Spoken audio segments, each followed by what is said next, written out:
aqui começando mais um Pode Crer. Eu sou a Heloísa, nós somos da igreja IMUPLE, a igreja missionária de Ribeirão Preto, do Planalto Verde. Que você possa acompanhar a gente, estamos muito felizes com esse projeto. E hoje estamos aqui com uma convidada. Olha, difícil achar horário na agenda dela, viu, gente? Então valoriza esse podcast aí.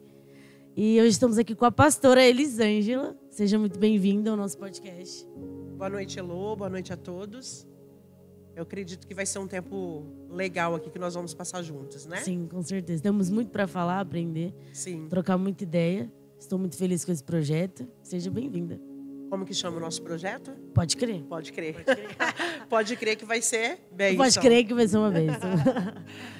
Bom, vamos começar aí falando um pouquinho da senhora, da sua história. Acho que muita gente tem bastante interesse aí em saber como surgiu o ministério, o seu chamado em si.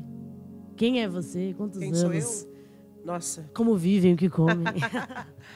Bom, eu sou Elisângela, eu sou casada há 27 anos. Eu tenho 2 filhos, a Júlia de 24 e o João Vitor de 11 anos. E, na verdade, nós começamos o nosso ministério, fomos ordenados, né, ao Ministério Pastoral em 2011. Agora eu perdi a conta, mas foi 2011. E desde então, nós já estamos em Ribeirão Preto também. Nós começamos aqui, quando nós começamos, na verdade, o nosso ministério foi com um grupo, dentro de uma casa, com células.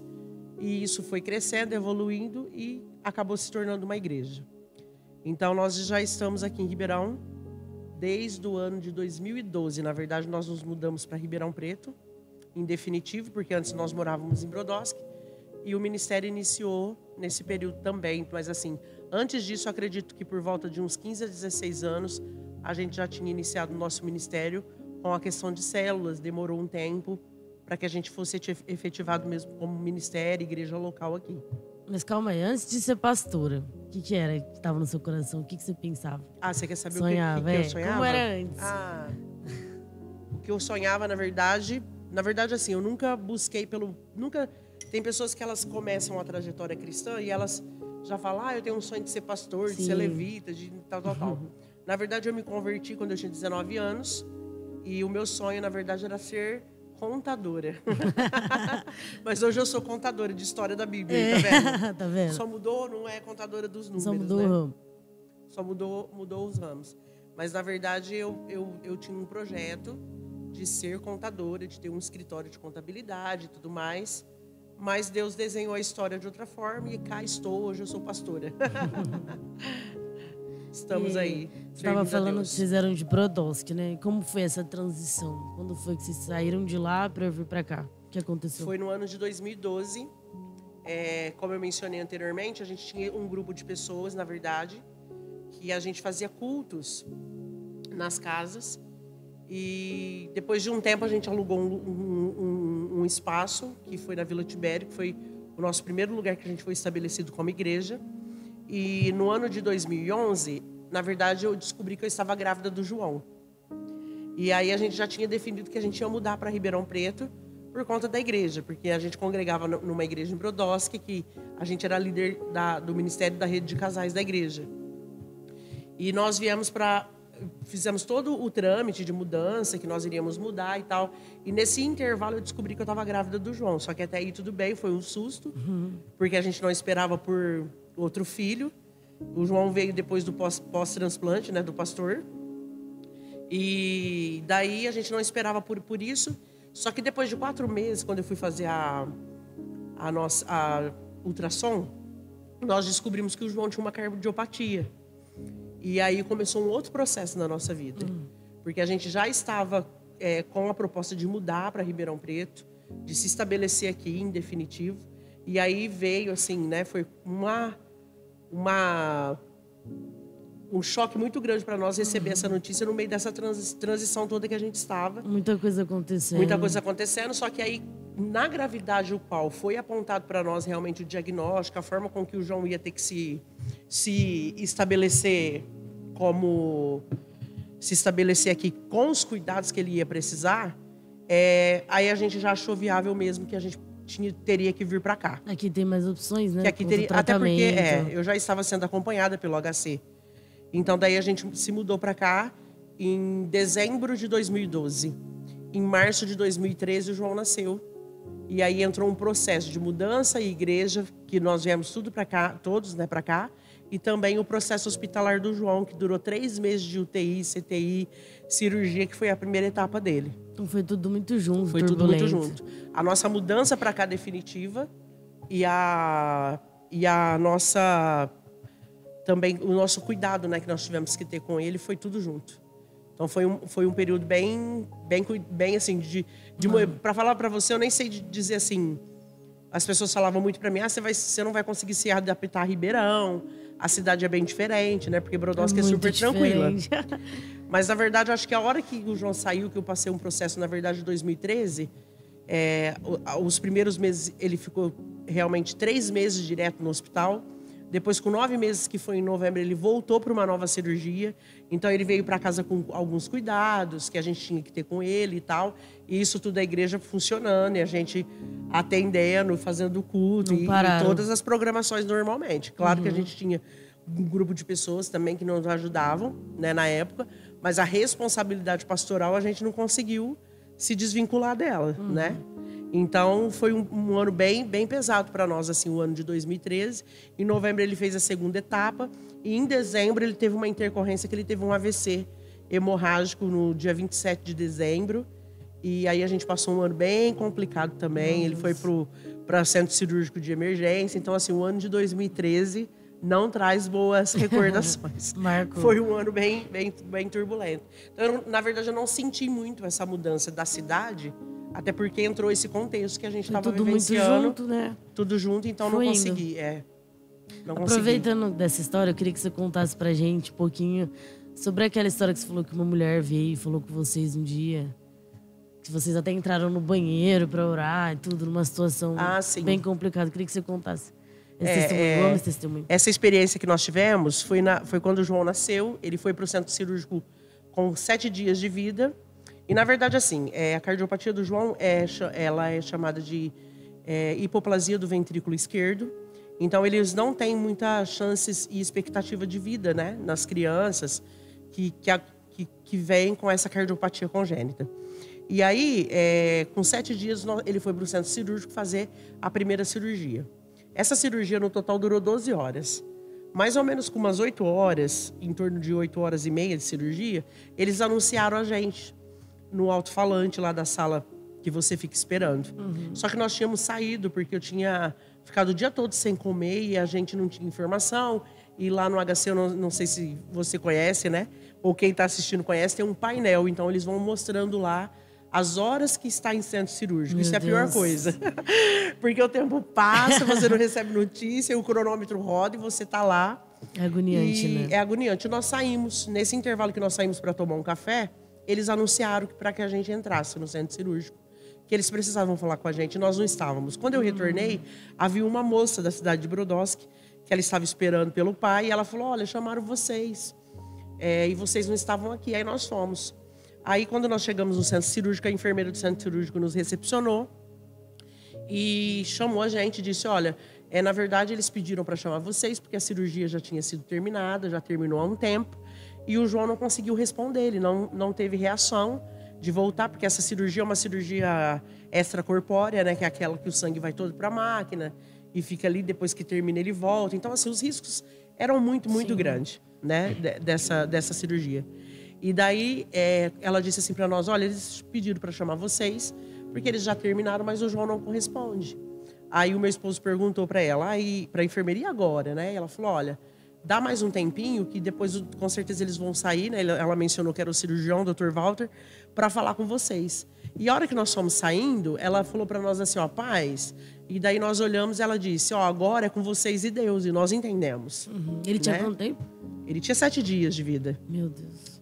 E aí a gente entendeu que, na verdade, o que ela estava querendo dizer ali, Deus. Que era só Deus. E aí nós entramos, né? Tem a área que você fica esperando, e aí nós entramos no banheiro. E tinha no banheiro masculino e feminino, eu entrei em um e o pastor em outro, e a gente ajoelhou, olhou. Eu nem olhei a situação do banheiro. Aí depois que eu voltava lá e olhava aquilo, eu falei, olha onde que eu me ajoelhei, né? E nem vi. E aí a gente começou a interceder dentro do banheiro e eu lembro assim que a minha oração foi... E a única coisa que eu conseguia falar para Deus naquele momento de joelhos, eu dizia assim para Deus, Deus, eu fiz igual a mulher da Bíblia, né?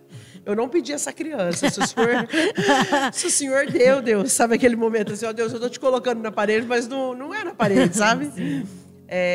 Eu não pedi essa criança, né, para o Senhor, mas se o Senhor trouxe essa criança, foi com um propósito, então sopra fôlego de vida nele, né, nesse momento, na vida dele, toca nas mãos dos médicos e começamos a orar e a gente saiu muito abatido, né, porque assim, o processo da gestação, na verdade, a gente já fomos sendo preparado para uma perca, né, e que não iria ter chances de sobrevivência, né, e tudo mais.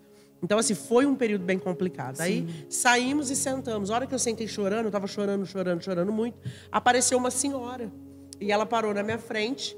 E aí ela disse assim para mim, ô mãe, aí eu olhei para ela e falou, pode parar de chorar.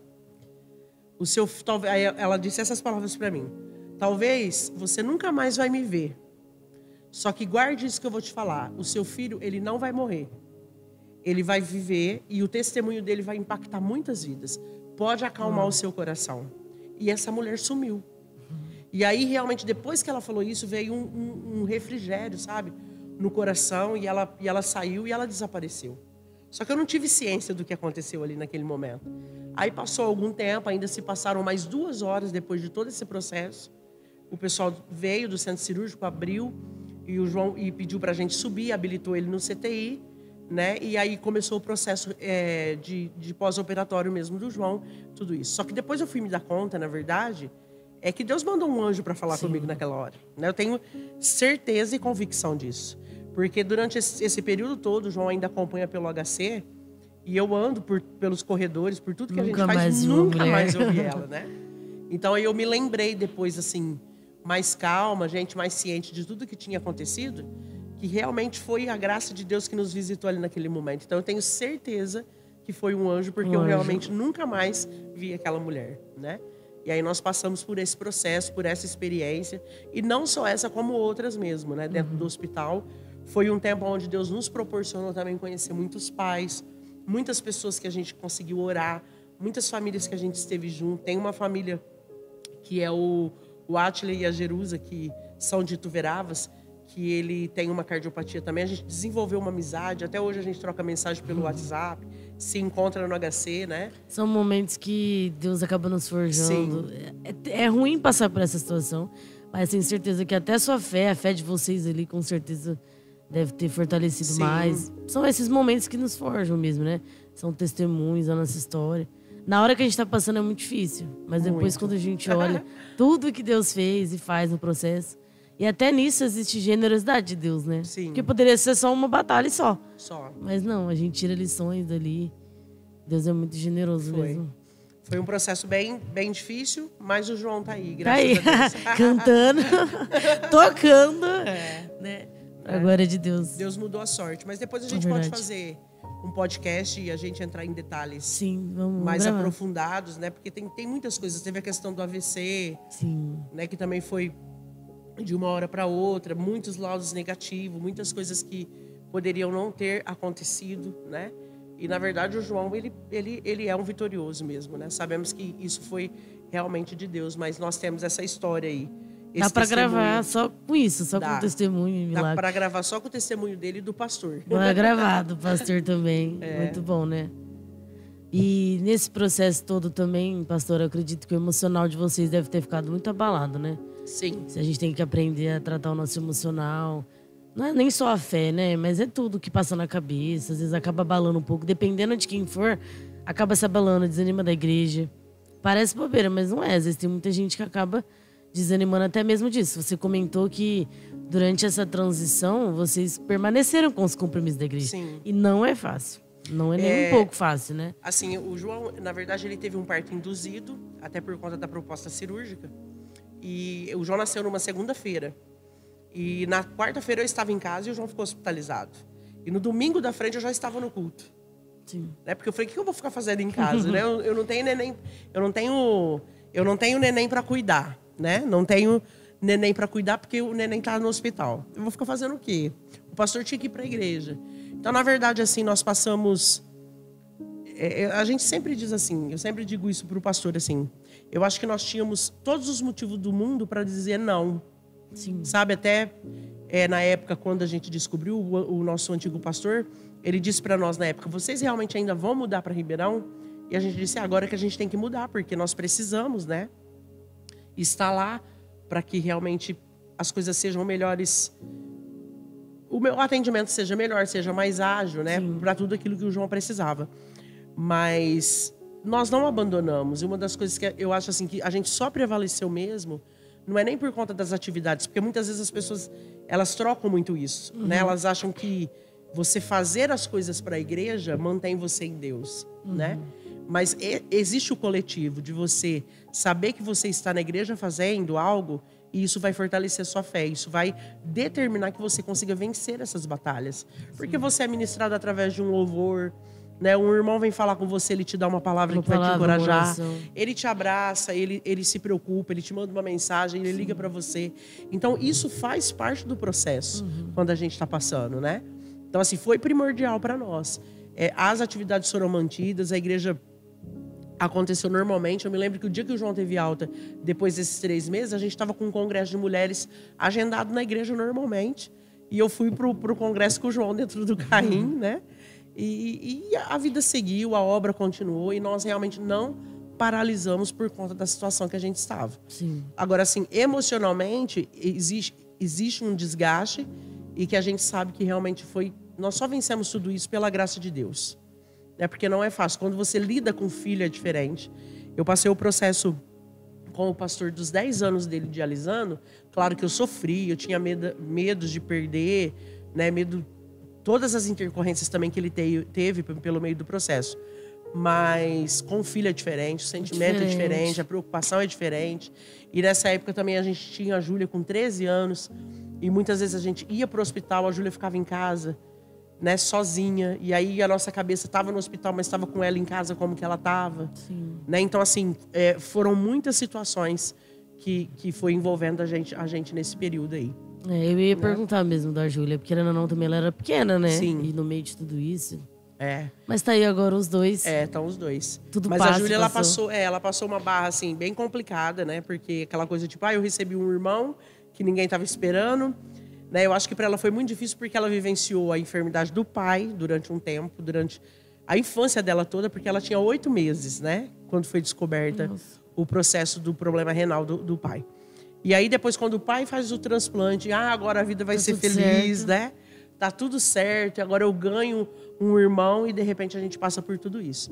Então eu acho que para ela também, assim, foi um período muito difícil, essa fase de transição da adolescência, tudo acontecendo nesse meio, mudança de cidade, mudança de igreja, enfermidade no meio de tudo isso, sabe? Então, por isso que eu falo assim, eu tenho certeza que nosso Ebenezer, até aquele momento, Deus realmente nos abençoou e estava com a gente, porque sem Deus nós não teríamos superado todas essas situações que nós passamos aí. É muita coisa, foi tudo junto, né? Sim. Nossa, é muito complicado.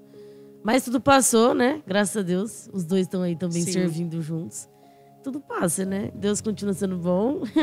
Nenhuma tribulação dura eternamente. Nenhuma. Por mais que pareça. Parece. Não dura. Quando você está no meio dela, parece que ela nunca vai terminar, mas passa. Nada dura eternamente, tudo passa. É verdade. E hoje a gente está com a Igreja Missionária, né? Você, pastor, dirige a Igreja Missionária do Planalto. E nós temos vivido coisas incríveis também, né? Muito, né, Elô? Aqui, muito bom. Nossa, culto muito de bom. domingo, inclusive, para quem tava. Foi muito legal. Muito, muito legal. Foi muito assim, eu acho que nós temos, como eu ministrei ontem, né? Deus realmente tem trocado as nossas vestes, né? Tem nos levado a um tempo, eu acredito, né? De desfrutar realmente do profético de Deus, né? Porque quando a gente fala profético, muitas vezes as pessoas acham que é um movimento, né? As pessoas têm essa mentalidade, muitas vezes, é um movimento que vai passar, daqui a pouco ninguém fala mais disso, né?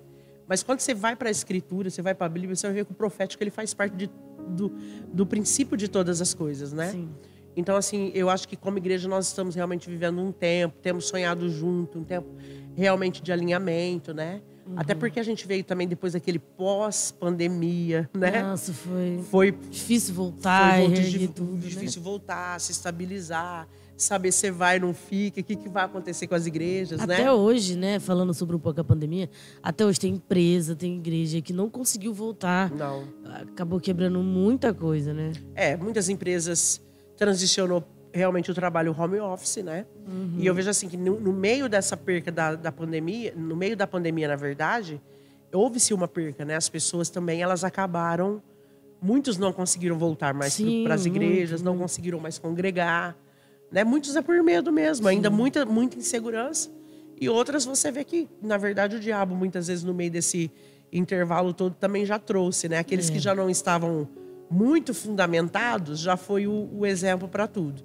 E hoje também, infelizmente, a gente tem aquela situação da internet que a pessoa fala, hoje eu tenho um culto na minha casa, né? É verdade. Então, eu ligo a TV, eu acesso o celular, eu tenho um culto. Mas, na verdade, isso não substitui, né? Sim, não. A congregação, você tá no meio, o calor A humano, comunhão, né? Mesmo com a igreja, com todos os problemas que a gente tem, né? Sim. As diferenças de pensamentos, né? A forma com que cada um pensa, com que cada um acha que deve ser feito. Mas o seio da igreja, ela é fantástica, né? Assim, tudo que a igreja nos proporciona, né? A gente está vindo também do encontro, né? Que acabou, então eu acredito que tudo isso tem... Foi tremendo também, hein? Foi. Já quero o próximo. Né? Foi um momento muito marcante. Semana passada, nós tivemos uma semana marcada pelo pós-encontro, né? Uma bênção também. Foi uma bênção.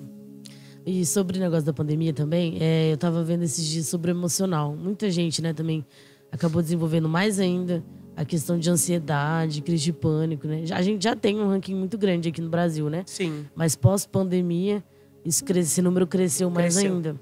Na verdade, já existia um dado, né, da OMS, né, da Organização Mundial da Saúde, que depois da pandemia muitas pessoas começariam, né? Sim, eu vi. Ter problemas nessa questão da saúde. Na verdade, assim, a saúde mental hoje é uma área que está sendo bem procurada. Ela não deixou...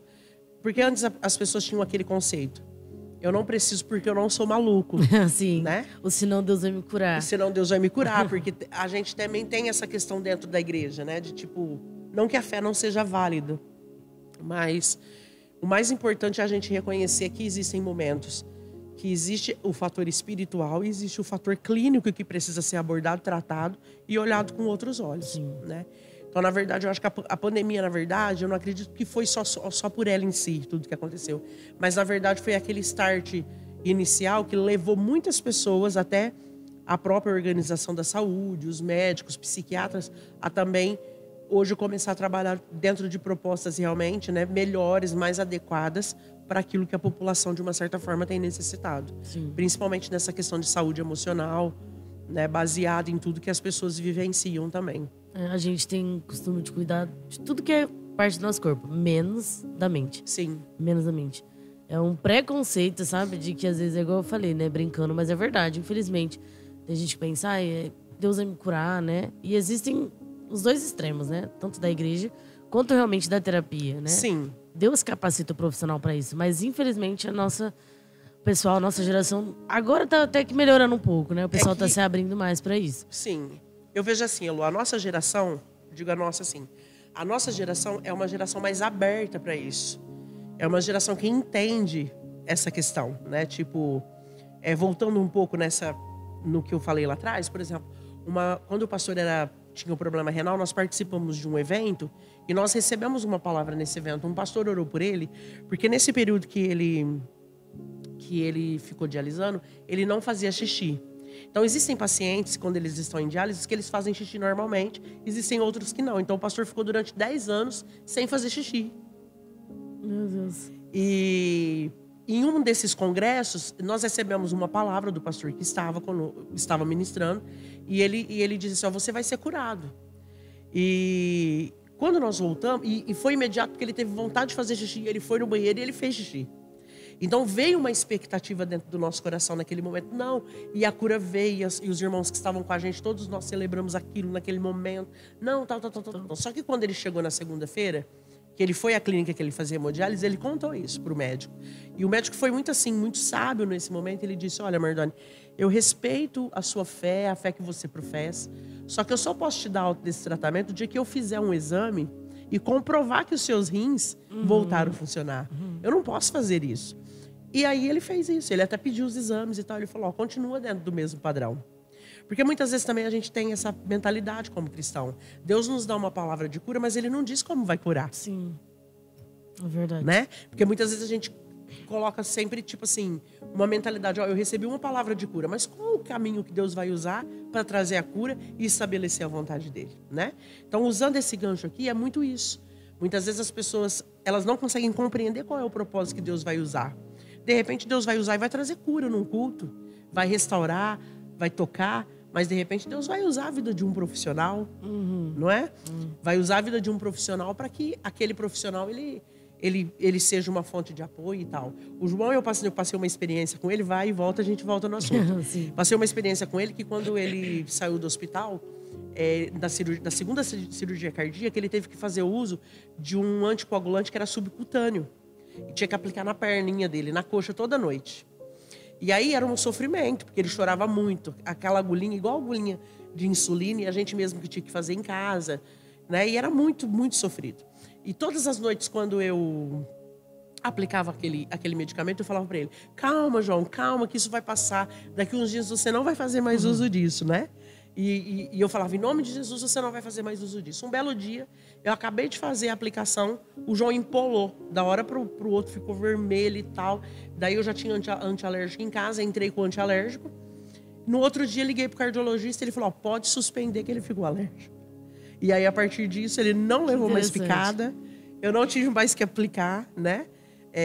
Fazer subcutâneo nele. E ele começou a tomar S normal, que era algo que era contraindicado e passou a ser favorável pro caso dele, entende? Então, tipo assim, a mão de Deus estava nisso? Estava. Só que Deus usou a forma dele curar, né? Fazer o que ele deveria fazer. Agora, a saúde emocional é isso. Muitas vezes as pessoas fixam muito nessa questão que Deus vai curar, vai restaurar, e ela acaba negligenciando ou não realmente querendo admitir que ela é necessário passar por um processo, por um acompanhamento, por um profissional, por uma terapia. Principalmente quando é a mente, né? Sim. Infelizmente, o pessoal não busca. Eu costumo falar que todo mundo precisa. A gente passa por muitas coisas na infância, na nossa vida. Só que passou e ficou. A gente não para realmente fazer uma terapia, tentar se entender o processo que a gente está vivendo, o que a gente viveu, o que a gente aprende com aquilo.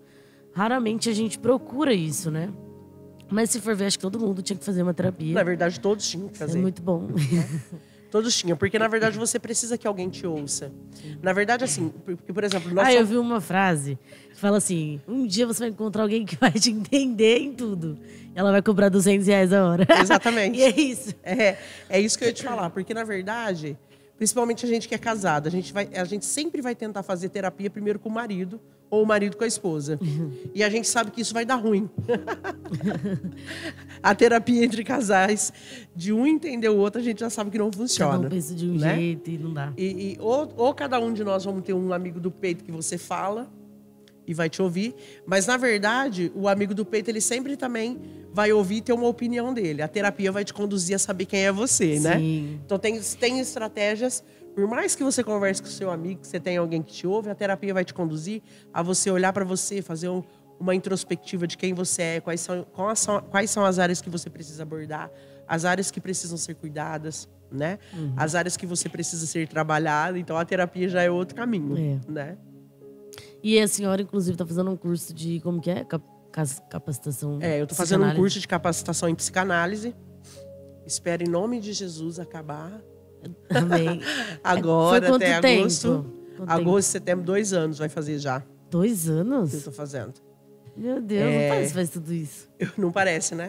Mas é porque a gente vai embolando, né? Embolando assim, de uma certa forma, você vai agregando um monte de coisa junto e não parece. Na verdade, quando eu comecei a fazer a capacitação com psicanálise, eu fiz junto, agreguei junto um curso de capacitação com sexologia. Então, tá sendo um ufa pra mim, né? Porque a psicanálise é o João, é a igreja, né? Mas Deus tem fortalecido. Exatamente isso. Eu busquei, na verdade, Elô, essa questão da psicanálise, porque eu sempre... Depois você perguntou, né? Perguntou pra mim anteriormente a respeito dos meus planos. Na verdade, quando eu comecei a exercer o ministério, eu comecei a descobrir uma coisa que eu não sabia que eu tinha. Que era a capacidade de aconselhar mesmo, de ouvir as pessoas. E, na verdade, muitas pessoas falavam para mim, você tem que fazer psicologia, né? Você tem um pouco de psicóloga, né? Todo mundo falava isso. Mas, na verdade, aconteceu todos esses processos de vida, de família, e eu não consegui, na verdade, realmente entrar para um curso de psicologia, até porque isso demandaria que eu estivesse presente em uma faculdade todos os dias. É mais difícil, né? E isso, para mim, né? Vocês sabem como é o João, né? Ele anda, ele come, ele faz tudo, mas ele tem uma dependência, né? Nossa, né? Em tudo que ele vai fazer. Então, hoje eu não teria condições de fazer isso. Então, aí eu comecei aquele projeto, aquele trabalho que nós começamos aqui na igreja com as mulheres, começamos a trabalhar. E ali dentro daquele trabalho com as mulheres, Deus foi ministrando isso no meu coração. Porque existem momentos que você chega dentro do seu limite, do seu conhecimento, e você fala, daqui para cá eu já não consigo mais entrar dentro dessas áreas. Eu preciso ir além disso de uma outra forma. Então, o que eu fiz? Eu busquei por um curso de capacitação na área, para que eu pudesse realmente ajudar em primeira instância a igreja. Quando eu fui buscar o curso, eu não fui pensar no curso de montar um consultório, né?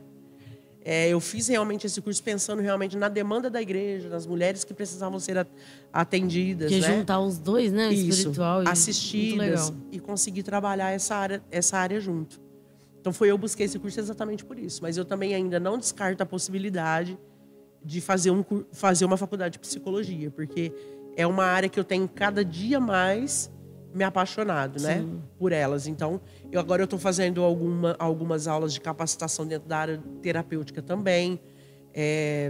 Essa semana agora, dia 19 e 20, eu vou fazer uma capacitação sobre os traumas de infância, né, estudado na profundidade, dentro da linha que a psicanálise enxerga e tudo mais. Então, eu tenho feito, além da capacitação, alguns treinamentos para também somar dentro do currículo. Né, isso. Entendi. Entendeu? Mas e agora? Pensa em um consultório? Agora eu penso. Agora eu penso em um consultório. É bom porque você acabou se enxergando ali nessa área, né? Agora eu penso num consultório. Agora eu penso... Já tem fila de espera, gente. Agora eu penso em ter um consultório, em atender, em clinicar, né? Não é atender, é clinicar. Ainda os termos vão mudar, né? E acaba agora em agosto. Eu estou fazendo de tudo para que eu consiga terminar agora em agosto. Ai, que legal, mas passou muito rápido. Parece que faz 2 anos. Para você passou rápido. Para quem está estudando, não. Não é para você, mas tem sido um tempo muito abundante para mim. E até para você mesmo também, né? Não, é porque a gente tem que fazer terapia. Você está fazendo também junto? Sim, a gente faz. Ai, que legal. O próprio curso existe isso. Então, a gente tem um mentor dentro do curso que você escolhe, né? Que vai acompanhar você. Então, a gente tem que fazer terapia. Então, a gente vai para a salinha lá também e vai ser analisado, vai ter que falar.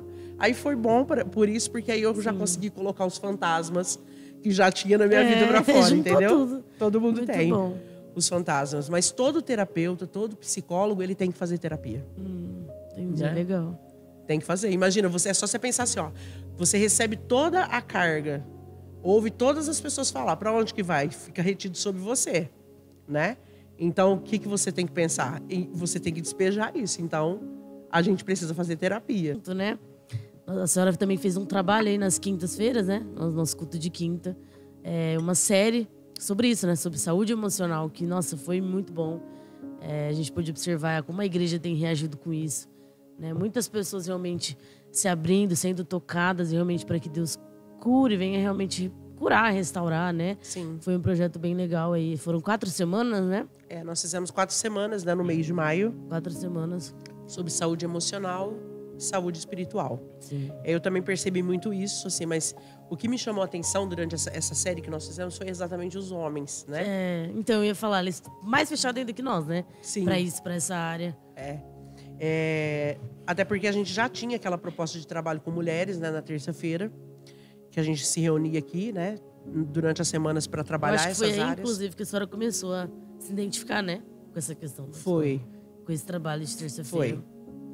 Quando nessa proposta do trabalho, que era o eu, tu, elas e ele, que a gente começou, eu comecei a perceber assim, na verdade, quando eu comecei esse trabalho, eu comecei a identificar que o que as mulheres precisavam era de um trabalho da área emocional. Sim, né? Muito bom. Eu pensei na proposta espiritual, claro que eu sempre frisei isso, né? Você sempre esteve presente aqui.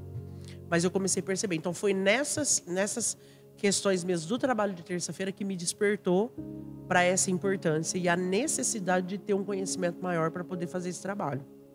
Né? Agora, as quintas-feiras proféticas que a gente realizou durante o mês de maio, ela trouxe uma dimensão para mim a respeito dos irmãos mesmo, dos homens. Né? Eu vi que muitos deles foram tocados.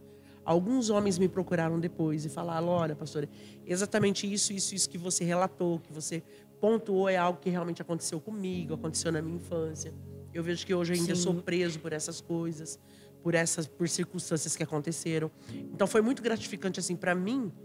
No geral, é claro que hoje nós temos mulheres novas na igreja que ainda não fizeram parte daquele processo do trabalho de mulheres que a gente estava vindo, mas a quinta foi bem gratificante por isso, porque os homens, no geral, eu vi que eles foram bem quebrantados, né, dentro dessa proposta da questão de cura emocional. Sim, é verdade. O homem geralmente não costuma falar muito, né? Principalmente sobre sentimentos.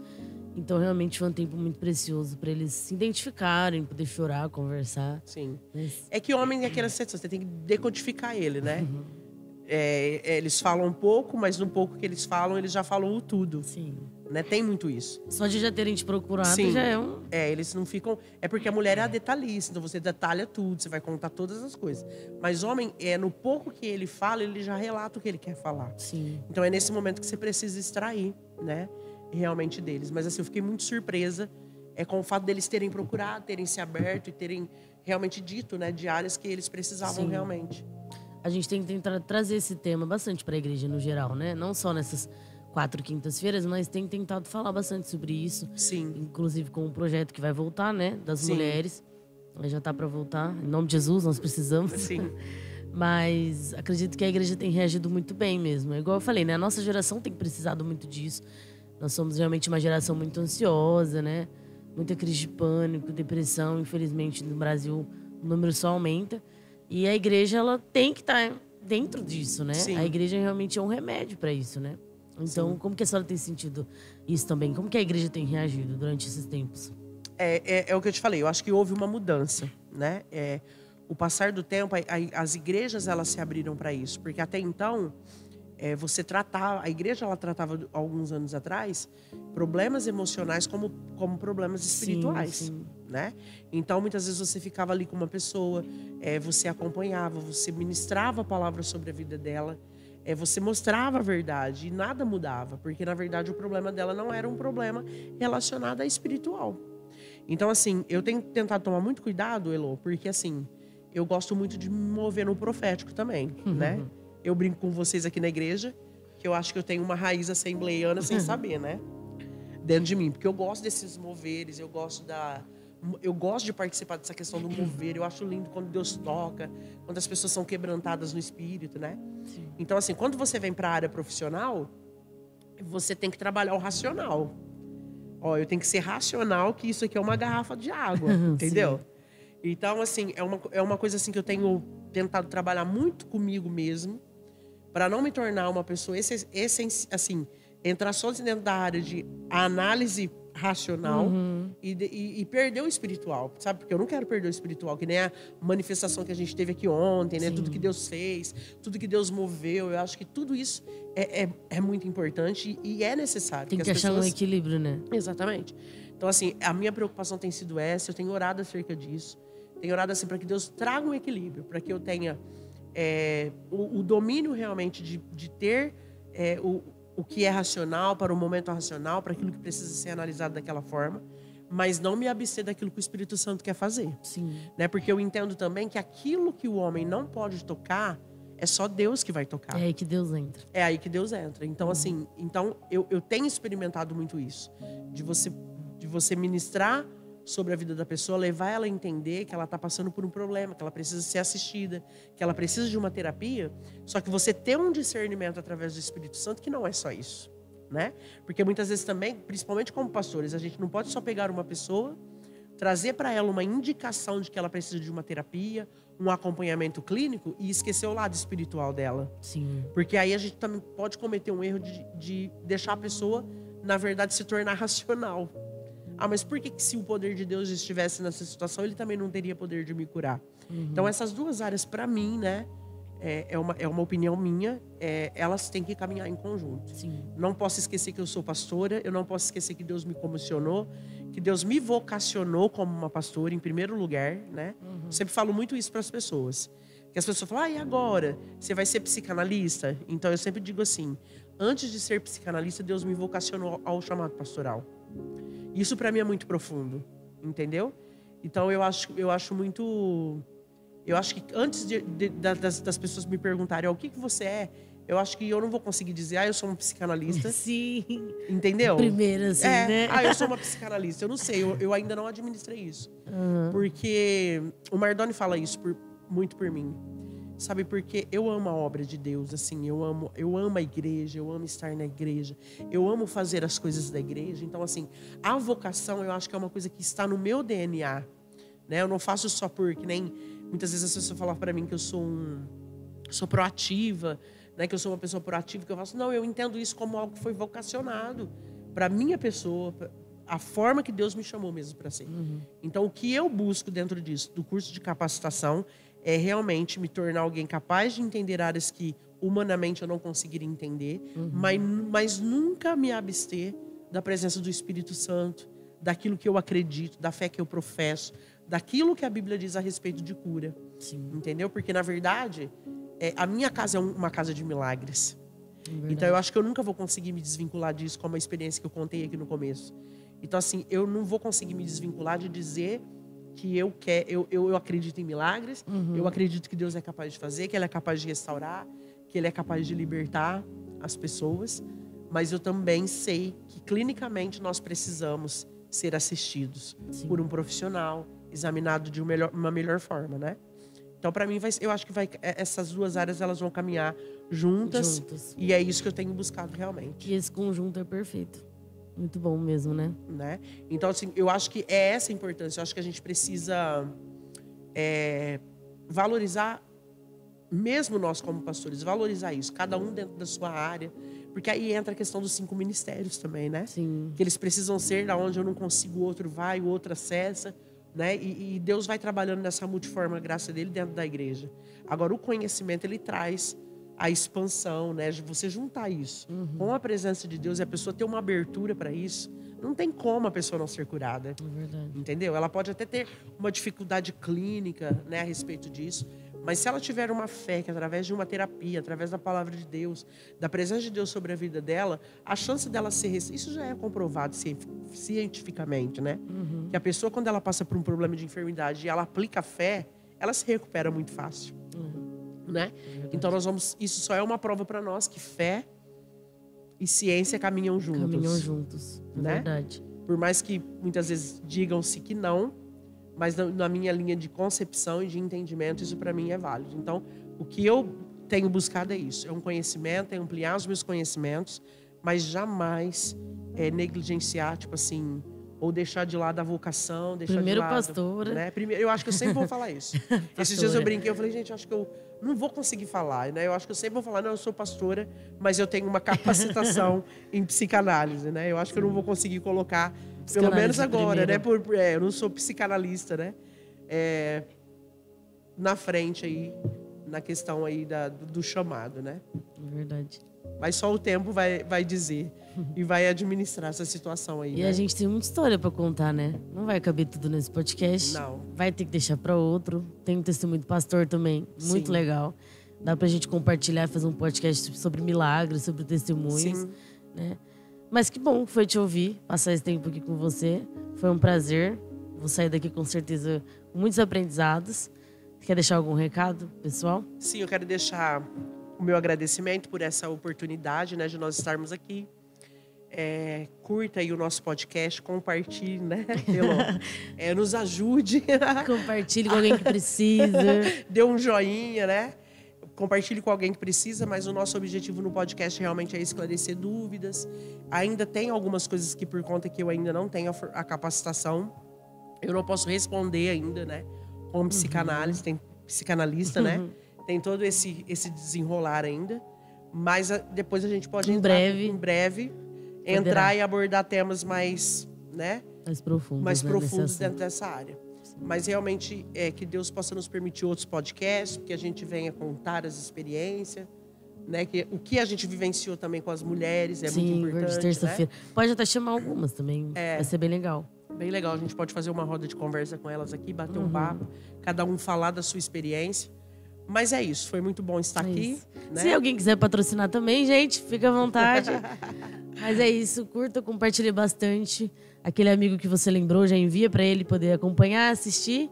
E é isso, a gente espera a próxima. Foi um prazer, obrigada mais uma vez. Obrigada, Elô. Até, gente. Até a próxima, gente. Tchau, tchau. Um beijo. Fica com...